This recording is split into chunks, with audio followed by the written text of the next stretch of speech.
Hello and welcome to the Brand Hunch podcast, where we explore ideas and hunches around how marketers are growing great brands. It's a look under the hood at how much is marketing science and how much is built on a hunch. This episode is in partnership with Tracksuit, a beautiful, affordable and always-on brand tracking tool that helps marketers and agencies answer the age-old question, is my strategy working?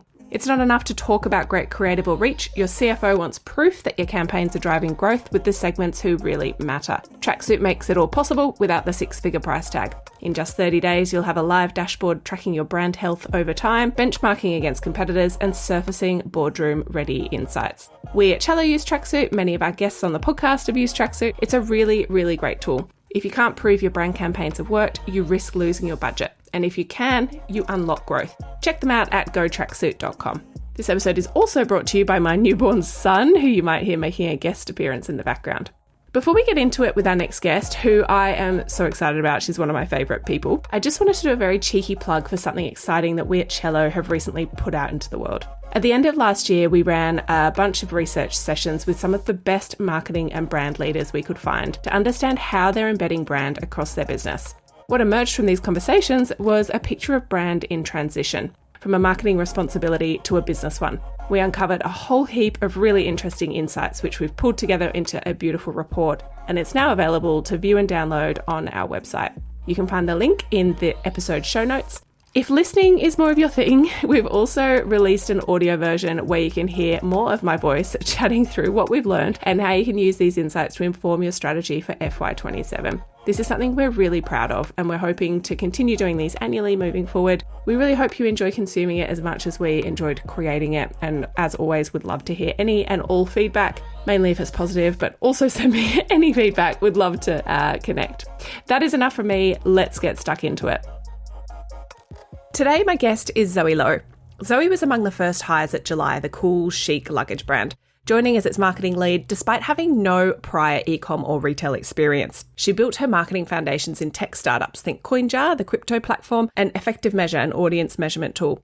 But this outsider background has not stopped her from excelling in consumer goods. She became July's general manager of marketing and retail, earning her a place in the top 50 people in e-com. She's now marketing director at MoveActive, the home of high-quality Pilates accessories. She's wonderful, she's effervescent, she has a great eye for creative. She's an all-round lovely person, and I've had the pleasure of getting to know Zhoe in recent years. Welcome to the show, Zhoe. Thank you for having me. Firstly, dying to know why, this is actually sent in from a listener, why does July sell luggage at airports after check-in? Oh, okay, that is an excellent question. I think that, like, from memory, the conversations we had around it was we never expected it to be sales generating, but definitely just the best contextual brand awareness moment. It's a customer touch point. It's not actually meant to be a shopping center store. Because it was an interesting point. She mentioned it to me and I was like, that is a great point. Like, after you've checked in, how many bags are being sold that, that are going on planes that you haven't thought about before that point? And apparently a lot of people do actually end up buying, because a lot of people don't really roll a carry-on for very long to notice that you need to buy a new one until you get past security, right? And you're like doing that big walk to your terminal and you're like, oh my God, it's really bad. I need a new one. Solving a functional problem. Okay, so back to the beginning. You came up through tech startups as opposed to consumer brands. You worked with CoinJar, Effective Measure. What did that teach you early on that you still think about today? I've always worked for founder-based businesses, and I think the main difference between being in the tech industry and now in e-commerce/retail is the founders in the businesses that I worked at in tech were tech first.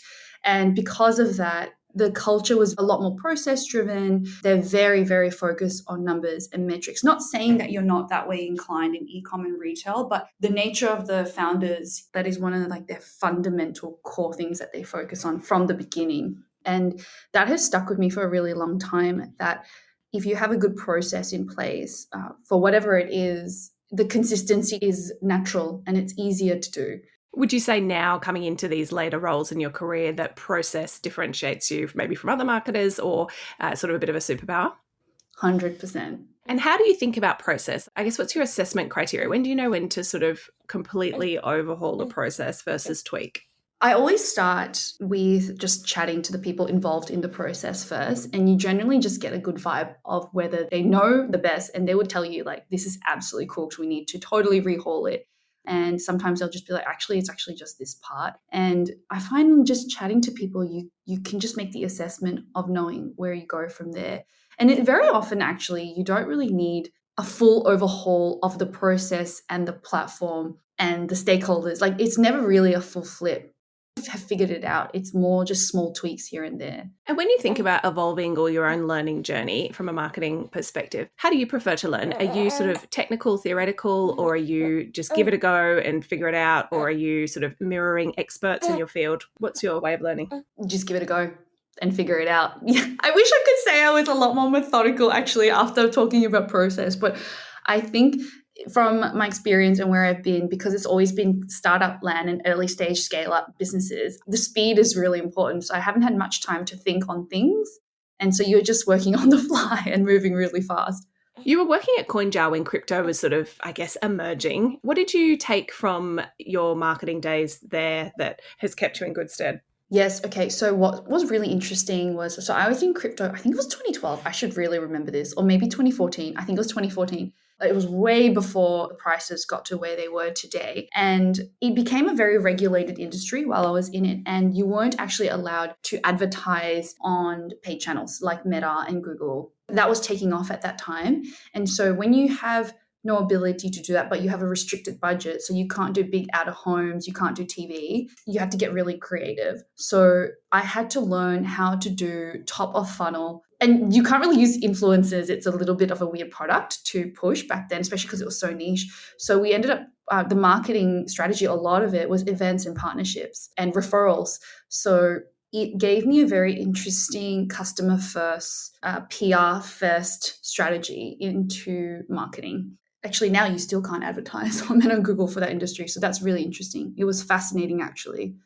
Yeah, sometimes regulations or parameters can make you more creative. There's an argument for sort of, when you have hindrances, you have to think outside the square. So let's focus on your stint at July for a sec. When you first met with July's founders, you had obviously a comms and marketing experience, but you had no e-com specific or D2C in this context. How did you land the role? What do you think it was that Athan and Richard saw in you that sort of propelled you into leading the marketing team? I ended up working at July for 5.5 years. And even though it was very organic and not completely intentional back then, when they first met me and the first few hires, we found like a method and a code and a filter to hire people. And there were actually two big things that we looked out for beyond the standard things like, like hardworking, yada, yada, yada. We actually hired on one, energy. And when I say energy, I don't mean just high energy. I actually mean get shit done and like problem solving with speed. Where do they sit on their risk appetite scale? We ended up figuring out they built the team off themselves. And I think what they saw in me was that like I am a person that I'm willing to take risks. I'm pretty aggressive. Like I like moving really fast and I just like to get shit done. Like if I'm not making impact, I just won't tolerate it. And I don't like cruising. So that was probably the first thing they saw, especially because they saw that I went into crypto before it was cool. So they're like, you clearly liked like trying new things. And then the second filter that we actually did that worked out really well is taste. So what do you mean by taste? Now, this is a very subjective thing, but are their the way that they are and their history and the way that they present themselves and just their general passion, personal passions, does it align or fit in, or at least do they respect and understand what we're trying to do at July? And so much of it is about building a brand. And if you gate candidates and if you gate recruiting in that way, you solve a lot of issues that a lot of businesses have in requiring company-wide buy-in because they're already bought in from the start. Yeah, incredible. How do you define good taste? What does it look like when someone has good taste and when they don't? It's really hard. And I have a lot of personal issues with this. I'll say like coming from an immigrant background and just like not coming from money, just to say it very bluntly, I understand the privileges and the privilege of having of good taste being inherited and good taste being curated. So I personally have a lot of challenges in that aspect. So I just want to call that out first. But I'd say it is very subjective to the brand that you're pushing. And in each brand, marketers, especially if you're doing a lot of brand work, you have to be so conscious about what does good taste look like, and can you educate the customer on having good taste? I was going to ask you, can it be taught, or is it just inherent? Are some people born creatively inspired and, things look great that they put their hand to, or can that be taught? I think it can be taught, but at the same, it's such a big topic. It's really been on my mind a lot, actually. I'm just going through like a lot of personal observations of it, but I would say it can be taught. But a marketer's role is the brand that you're working for. Are you aspirational? So you're showing them what they should buy, or are they already there? So you're actually meeting their demands. Then you've also got an added layer, and I speak from my own perspective here, not your words, but you've got an added layer of founders' taste and their perspective on what makes something cool. There were layers that you had to consider from external parties. Absolutely. And he'd be happy for me to say this, but it was really funny. Like when I was at July, we brought out handbags, we started to go into bags. And, Ethan is a male. He doesn't have bags. He has a very, very cool and fashionable wife. Thank God. But the product meetings got very heated because he would have a very strong opinion on things. And in the end, I'd be like, well, go ask your wife. Because I'm like, she would actually use it. So in the end, the boys ended up getting their wives to use every single bag because they'd have a certain opinion. And it's funny, as males, they shop on features, right? Like literal features, whereas this is a massive generalization, but on look and brand and state, like a bit more on status, right? So that was quite hard. And so where did you take cues from cross-category for July? From my outside perspective, it is slick. It's got a beautiful, really unique in category aesthetic that is sort of chic and, commands a premium, not just price point, but a sort of a status symbol or an aesthetic that sort of says something about you as a person. How did you garner inspiration for the way the brand's evolved over the years?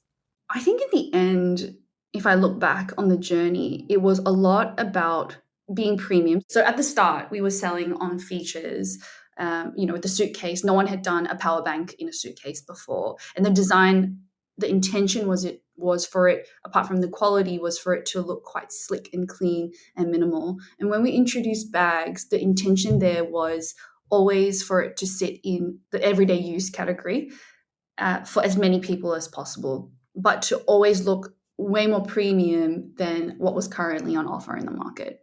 So back to your early days, you met with Ethan and Richard, you got the role, you're one of the first sort of hires. Did you ever feel out of your depth, and sort of what did you look to create as some foundations? Yes, I think it's good. Like it's okay. So I like to always feel, if I'm not feeling out of my depth, like once every few months or weeks, it's probably a problem. You're too cruisy. And there's a season for that always in your life. But I personally find that really uncomfortable because I'm like, am I growing? Am I moving forward? I felt that a lot more earlier in the journey because, one, I was new to the industry and it was a really steep learning curve. There was post-COVID, we were growing at like 640% year. It was ridiculous. And I was hiring and never managed so many people in my life across so many different teams. But I think when I look back on that time, it's really interesting. And I think this is like also anyone going from their 20s to their 30s is your confidence is earned. Now I'm at the stage where I was like, I have all these wins that validated the confidence, and it compounds and it compounds. And now I'm like, no, I am truly deeply confident. I'm not just confident because I read a book that told me to be confident, but I'm actually confident because I have proof and a record to show for it. And it's just really nice to be at that stage. But you also need that like unbridled confidence at the very beginning too. And when you set out, so back in the early days, did you have the big vision to grow the brand and the marketing team to what it is today? Or did that just happen out of circumstance and sort of naturally? Probably both. I would say like post-COVID, the business naturally grew so quickly. We had to just grow the team very fast. So I would say it was genuinely just out of necessity. Yeah. And obviously coming out of the pandemic, people being able to functionally travel again, huge opportunity. You were positioned really well, but a lot of that is hard work. How much of your brand strategy or your positioning shifted coming into post-COVID world? Did you have to change much? No, actually, I think that actually happened a lot more in year 4 or 5. So that was probably like a year or two after COVID. So, when post-COVID, we were just like keeping up with the demand. We'd already done quite a bit of brand work and we were growing so quickly before COVID. So we just picked up from there. However, the growth, it still continued, but as we expanded to new markets and as we added more categories to just sit down and define who you'd be for, what do you stand for? Because the more products you add, the further away you could go. Tell me a bit about modern day travel preferences. What do people perhaps underestimate or not know about the way that Australians live and travel? Especially with the Australians, when we started to go into Europe and the US, like a UK launch, it was really interesting because they have very different modes of travel. So they do a lot of travel on the train. And so these trends and knowing how people travel translated really deeply into product for us. So, for example, with the train travel, we got a lot of requests for breaks on the suitcases because it would move so Of much, course. right? Mm. If you take it down to more cultural preferences, a really interesting observation was we found that Americans love bright colors and trend based. I mean, that's no surprise, but what is surprising is how strongly that translates to your sales. So, of course, black sells the best all the time, but there were some instances when we launch a product or we just see sales of a specific color soar in new regions. And I find that really fascinating. And the other thing that's also fascinating, especially with Australians, is our boomers travel a lot. But they can't, and they don't, not can't, they don't want to have big suitcases because they don't want to lift heavy things. So one of the really interesting things that translated to was we have a medium-sized suitcase and they were like, we want more space. We need more space, but we want it to be an option and we don't want it to be heavy. So we had to add an expandable zip on the suitcase, which already existed, but at least we knew, okay, there is like quite a bit of demand for this. Yeah, incredible. And I guess that's the importance of marketing, keeping voice of the customer at the centre to inform product features and feedback to loop back around. So we're talking about Ethan and Richard hiring from out of category with you joining the business. There can be a little bit of credibility politics, in hiring senior roles. So we like this person from this known brand because they've done it before. But what do you think gets lost or what do we miss when businesses do that? The beautiful thing, I think, was that I didn't come in with a solution because I was also, how old was I? Like 20, mid 20s, I think.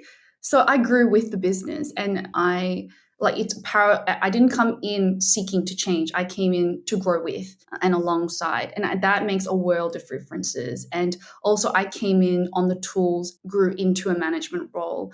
And I think that makes a world of difference because I have seen and had experiences with people where they've come in from bigger businesses and you're trying to fit processes and structures or ways of thinking that don't fit the stage of the business where it's at. If you're coming into a business, like, are you coming to grow it? Are you coming to maintain it? Are you coming to rescue it?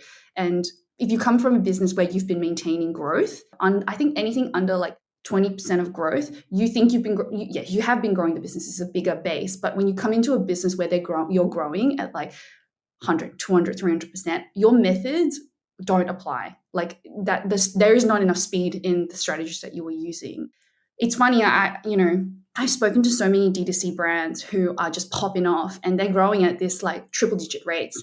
And they look at these execs from big box retail and they want to bring them in, but they don't. I hope they know that they might not necessarily have the strategy. I'm not saying they don't, I'm just be aware of that. And it's also vice versa. Like if I were to go into a corporate, I would probably not last a month because the stakeholder management, that's a totally different ballgame, right? You're playing politics, you're playing like red tape, you know how to navigate that. I was listening to one of the founders of Linktree speak at a conference last year, and he was saying one of his biggest regrets was following investors' advice to hire in all the big guns that had been there, done it before at big businesses that, but they were just, in hindsight, he said it was the biggest regret because they were too far out of reach. The businesses had too many processes and things in place that didn't necessarily require initiative and the entrepreneurial spirit, and that's what got them to where they are.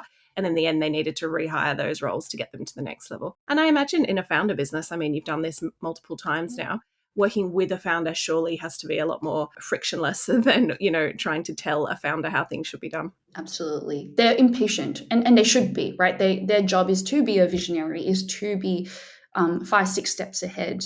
You need to keep up with the pace and it's very hard to. So obviously July's got competitors, the Samsonites and the Antlers, the sort of legacy big brands of the world. How did you think about July's positioning away from and sort of what were you trying to carve out from a brand perspective? The early days, just the product and the quality and just looking more subtle and elevated, that alone was enough. You ride the wave from the start on product. And then, of course, COVID happened. I think the connecting line across the whole time was always just a creative and brand positioning through really good creative. We knew that it was early adopters. We knew they were millennials and they were the first people to go for. We knew they didn't want to shop on the brands that they didn't really want to invest in a Rimowa, but they certainly wanted something more elevated. They didn't want to buy Samsonite. They didn't want to buy Antler. They didn't want to use the same suitcases that their parents were using. And so we kind of already knew who we were going for, and we hired, like the team were all made up of those people who would buy the product, which made it incredibly easy to market. It was when we started to see, and this because there is a store in the head office, when we started to see their parents coming in, that was when it just got so interesting. We started to see the boomers really love the customer service. So they came in a lot because one product, two, they knew the customer service. They could get a replacement if something happened. And then after that, we started to see a lot of household purchases. So the mothers coming in. And that was when it got harder and harder to lock in on creative. That was when the challenges were really starting to happen in terms of sticking to a certain brand and look and feel. Yeah, and I think the duality of that is you become known for a certain type of creative, but the flip side is that it can become boring and staid, and you sort of, you want to flex and express, especially into new markets. How did you think about when to stay on brand and when to flex further? It was very product based. So, for example, a really good one was we launched a handbag range that was more fashion handbags. So we did suitcases, and then the whole idea was to add more product heroes for new personas, right? So we'd have like one or two clear winners in each persona. And we added everyday bags. So those were like your work bags, which you see a lot of. And then we added these like leather look fashion bags. And that was when we really had to shift away from like clean, minimal, elevated, polished lifestyle shots to more edgy and more, we're pushing the needle, right? We're going into art, more stylized shoots. They're a little bit more edgy. You're honoring what your target buyer would want to see. So creative at both July and I know, jumping ahead to MoveActive, the creative and the campaign work that you have in market is really slick and beautiful. How have you thought about the production component of that? And I guess, what are your learnings from now, standing here looking back? Where are you happy to skimp, and what do you just never skimp on at any expense? It has to be done really well. I would never skimp on a photographer. That is the number one thing. And it is the most essential and crucial element. They know that the lighting alone is like number one, and what distinguishes a good shot from a great shot. So that one I would never ever skimp. I would always, the majority of the budget to go to that. The thing, it's not necessarily skimping, but the other thing that I think you have more freedom with and you should take risks on is actually like art and creative direction. What I find really interesting is the concept of an art director always art directing shoots. What I find really hard is, let's say you do a shoot and you're in the rollout phase, unless you're a very organized team where you've had all your channel marketers go through the shot list and comb through it, it's very hard to nail exactly what you want in the final outcome for a specific channel. So your performance marketer be like, this would not work. How do you do a shoot where you could actually nail every single channel's asset, not requirements as in dimensions, but requirements as in angle and shots?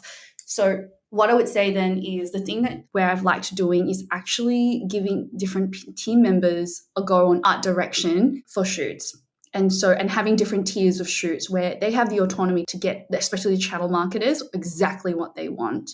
And having the process for that is what can scale a business really quickly. How liberating and how exciting for someone in a channel marketing role to be able to sort of put what they're after as an end result into practice to get there. How do you think about leadership, and how have you thought about it in your roles over the years? I was reading up that you lead from an emotive perspective, and that's a superpower of yours. How do you channel that into being a strength and not perceived as too soft? I'd say I'm happy for people to think that it's too soft, because the outcome is there for you to see. Like, I have built good teams. I have good relationships with all my past employees. And I think being a very open, radical candor operating leader is respecting your colleagues and respecting your team members, especially with Gen Z. They do not respond well to fear, like fear-based leadership, and they can call the bullshit out so easily. And so I've just found that the team members, and I've managed a lot of younger team members, they respond so well to you just being absolutely direct and also being really open, assuming positive intent, which is, I think it's quite well known now, but it's mostly actually, it sounds so simple, but like giving them the chance to explain things at the very beginning, or just being so straight up honest with them, it just works. You can call that emotive. I think it's just easier to care a lot about your team members and treat them like humans. I guess it comes back to what you were saying before about confidence, though. You obviously have confidence in yourself, and I think that obviously shines through in the freedom you allow your team to explore versus it needing to be about you and a lot of no's because it's not your way. It says a lot about the proof points you mentioned at the start, that sort of years of doing this and the success under your belt allows you to pave the way for others to give it a go. Yes, I think, in interviewing multiple people when I was growing a team at July and even here at Move, I feel like I hear a lot of junior to mid-level marketers feeling really constrained by their work. And I think with bigger projects, I get it. But with the smaller ones too, they've been held to their channel and they've been held to a strategy in so many different forms, and they can't stretch and grow. And I think it's quite important to start building a lot of generalist marketers or multi-channel marketers now. You can't just do one channel anymore. It's a disservice to them. I was reading on LinkedIn in recent months that the rise of the sort of head of storytelling is becoming a role that a lot of brands are hiring for. Would love your perspective on that. I think from all the articles I've read about July's success, and I'm sure the work you'll go on to do with MoveActive, it has been around great storytelling and the way that you turn up.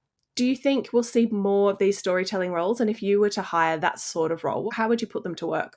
So we used a PR agency called Character and Distinction in the first 2 years. And I actually brought in Lily, who was running our account in-house. And I think at the time it was quite not unheard of, but like not common to have in-house PR at the size that we were.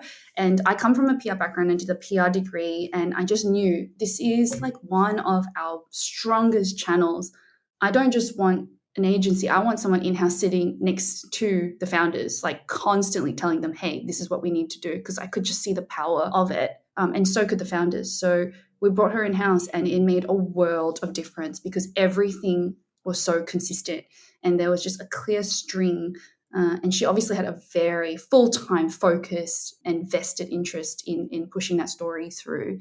And I do think we should see more of this. It is hard to do because not every single founder and not every single management team thinks the way that they did. But I think a lot of people, especially with the rising costs of paid channels, I think a lot of people are starting to realize how important it is.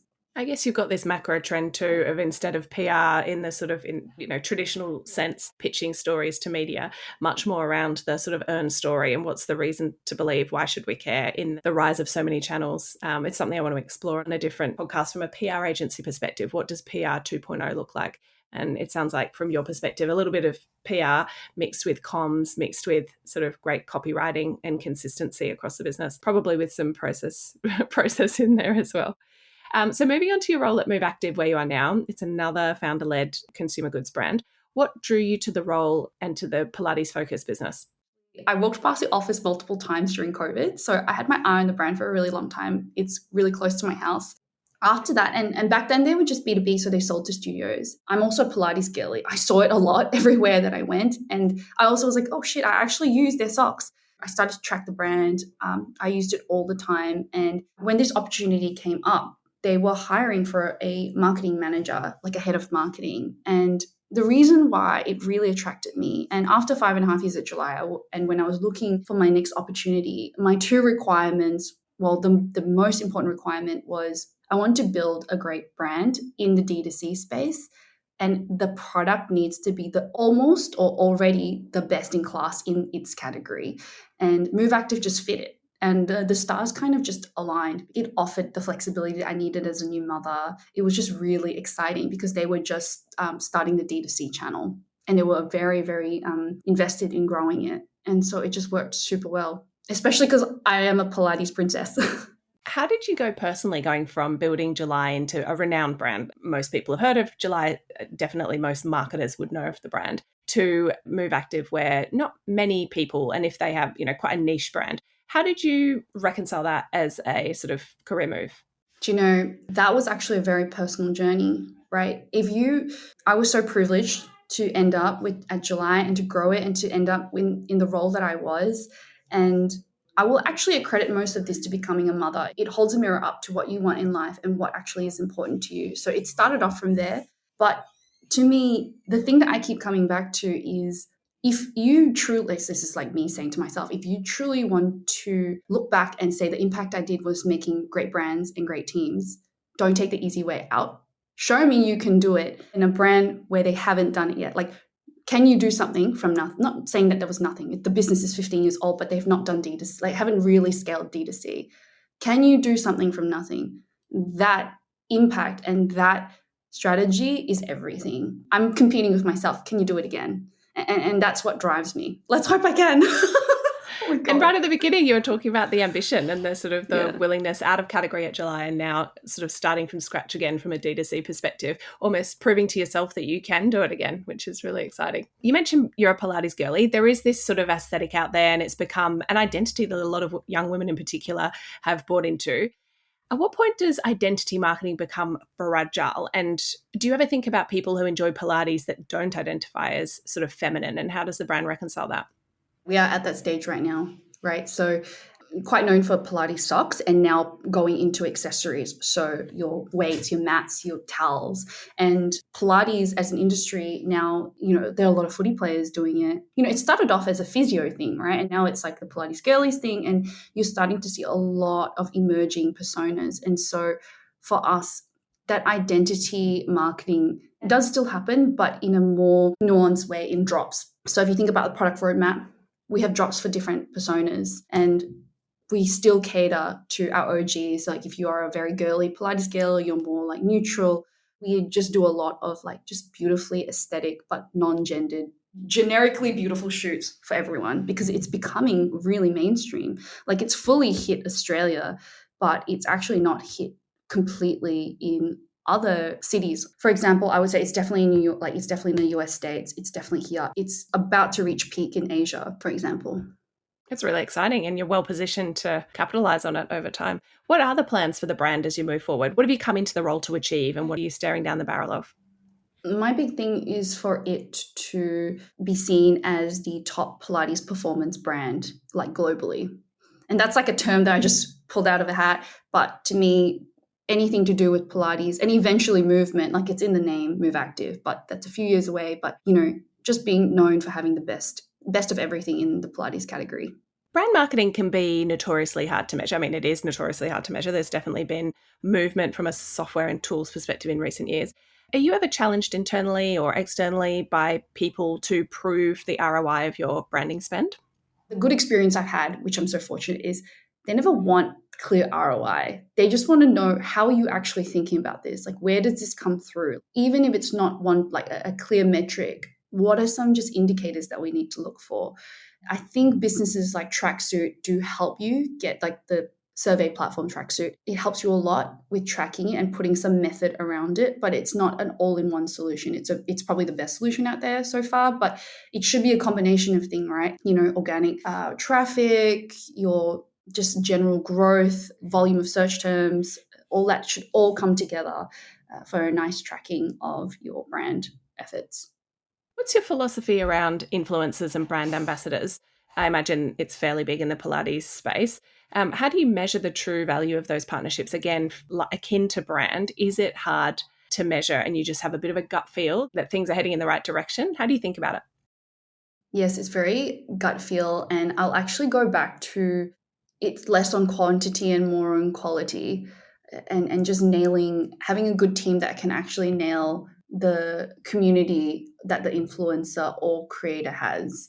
I will say I have found a lot of great traction being creative with who I pick and not being so on the nose, like Pilates gear, someone who does Pilates a lot. Sure, let's do that. But I think the efforts and the things that we have found that's worked really well is going after general tastemakers. Like if you're positioning a brand in premium, you should be going after tastemakers in every category, not just the one that you exist in. Like don't be so boring, like, food, chefs.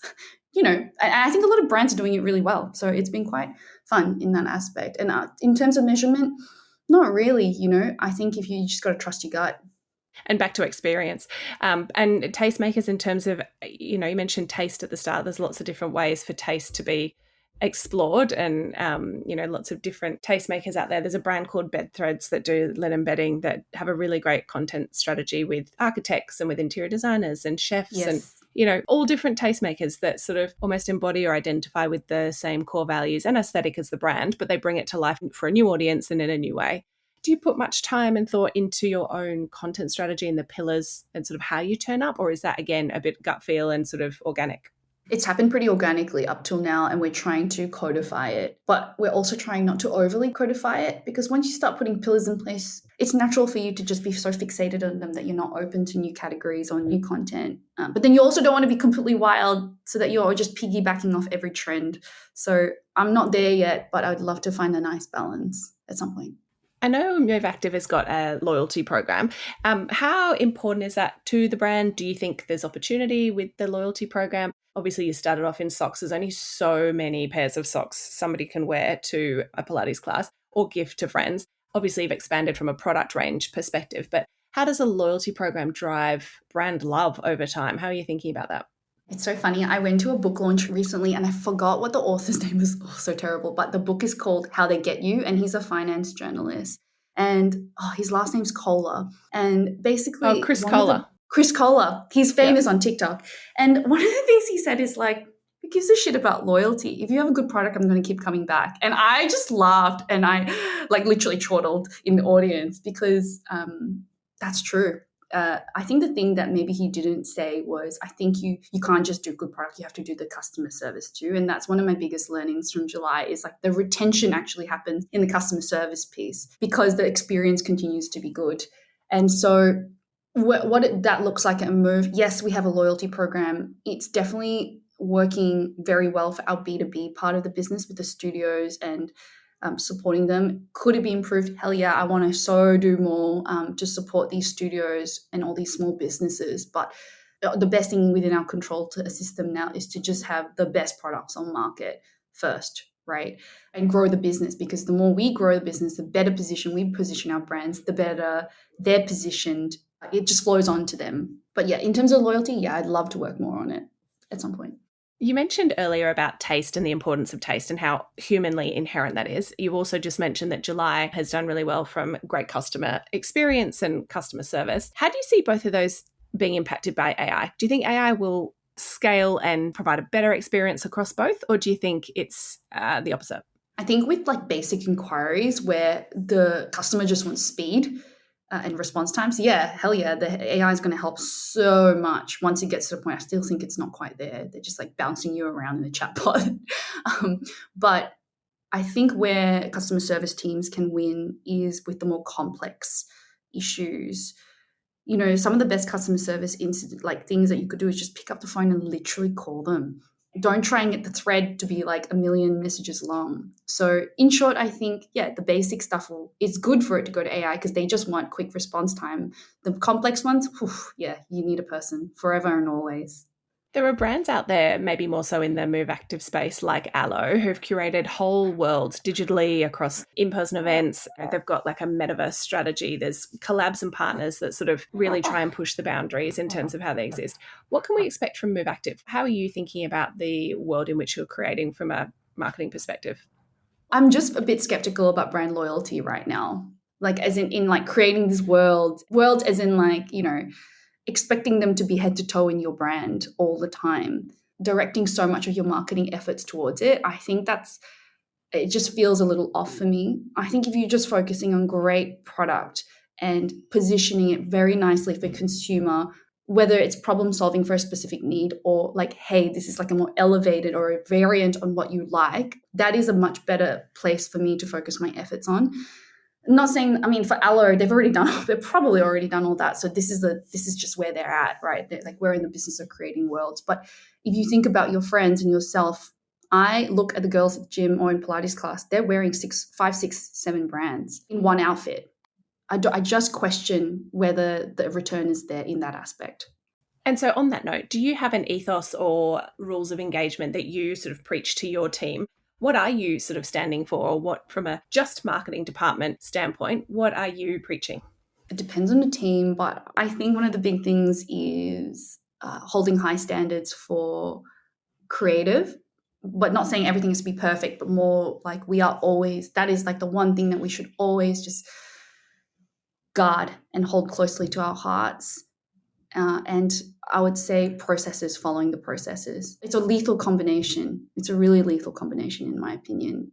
The marketing channels are all about amplification, but the base just needs to be good. Like, and apart from product, like creative is the next thing you need to work on. So if you have your amplification, as in the best channel marketers you can get in, the biggest lever is just having excellent creative and having a process that really enables that.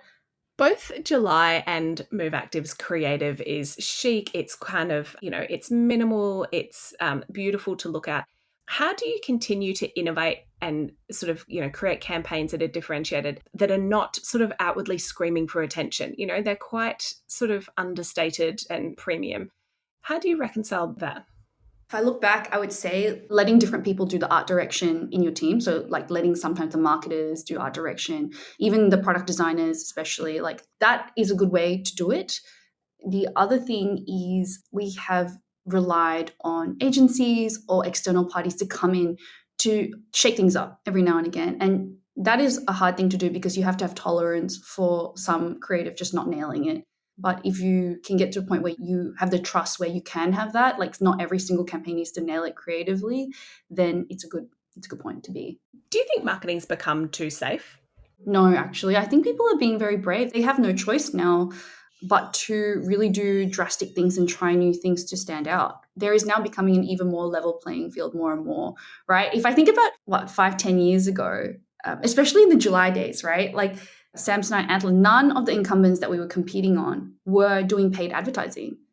That's an incredible first mover advantage to have. That does not exist right now.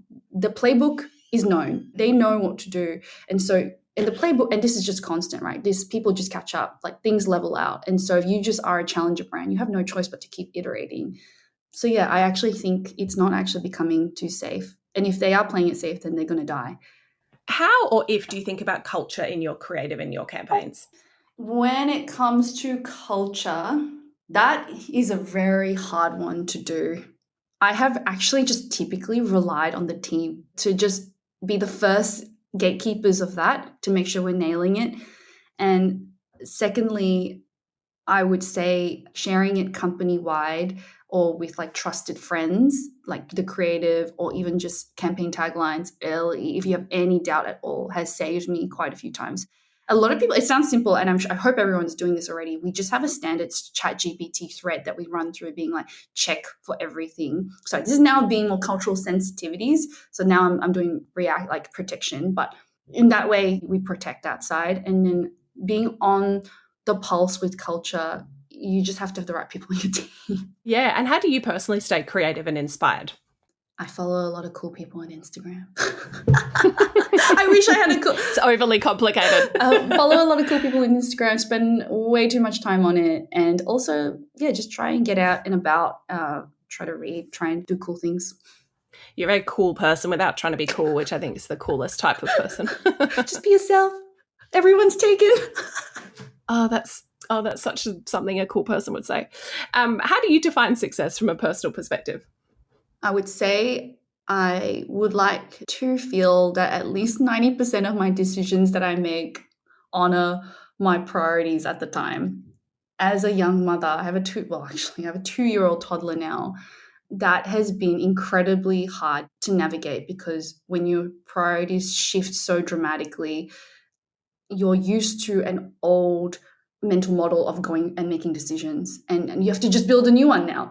And success is me just like nailing that decision the majority of the time, or at least just taking the learnings of like not getting it right. Yeah, and you do a great job of that. I think you're such an honest and sort of, this is how it is person. I try. When you look ahead, what do you hope your, whether it's your role or your career evolves into? Where do you see yourself down the track? What do you think will be important to you? It's interesting. I left July as a GM, and at one point I was running most of the business, including product and ops and CX and all the different things. And I took a marketing role here at MoveActive.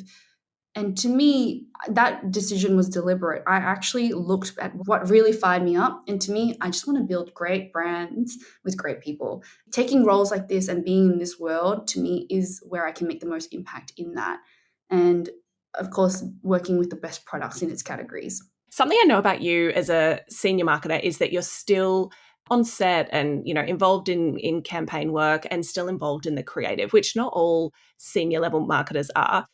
Why is that important to you? And do you think senior marketers should be more involved in the creative process? 100%, not just the creative process, but everything.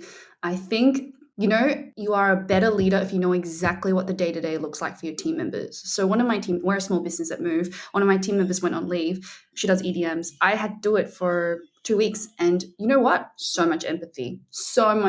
And you actually, like, when they come to you with their blockers, or when you do reviews and stuff, you actually understand what they're saying to the detail. And when you problem solve together for solutions, you actually get it.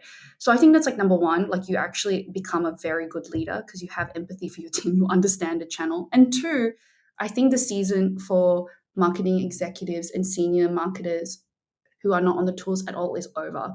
Like, sorry to say it, but if you're not on... Mic drop. Yeah, you're not touching it. Like, and again, specific businesses, specific sizes, but I would say the majority of businesses now would expect you to be able to be on the tools, especially with paid ads, because the amount of money that businesses are spending on it is so high. If you do not understand like click-through rates or, video views, what it takes to make a great ad and actually being able to do it, you're on the back foot. What's interesting is the importance of almost like mini secondments, jumping into roles to have a little look at what can be improved and the empathy, yes, but also how that plugs into the bigger picture of the department and sort of what you might be able to process, drive or, support on to improve someone's role. It's so good. It really is good. And actually out of it, and now talking about it with you, it is a really good way to develop your junior and mid-marketers to become more generalists. Like, I think that's a big thing. Like, if your manager or your seniors are not supporting you to be cross-channel or cross-specialty, that is actually going to put you at a disadvantage in the long run, because I do think that's the future for marketers.